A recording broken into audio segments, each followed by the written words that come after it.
Ассалому алайкум ядагони гиромӣ. Дарвозобони тими миллии Тоҷикистон Олег Баклов аз дастаи Уфаи Россия ба дигар даста хоҳад гузашт.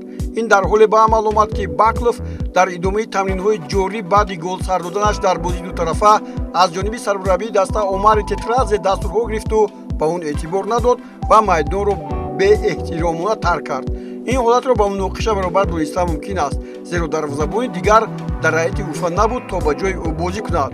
Машқҳо қатъ карда шуданд.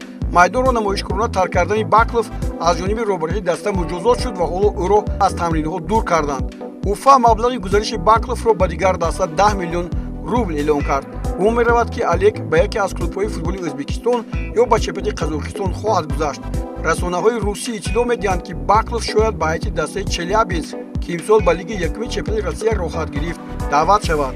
дар сурати ягон клуб пайдо нашудан, Олег метавонад ягон дастаи лигаи олии чемпиони Тоҷикистонро интихоб кунад ва ба ҳайати он пайвандад. Олег Баклов 20 октябри соли 1994 дар Табошар, истиқлоли ҳозираи Тоҷикистон ба дунё омада дастпарвари футболист Сизран мебошад.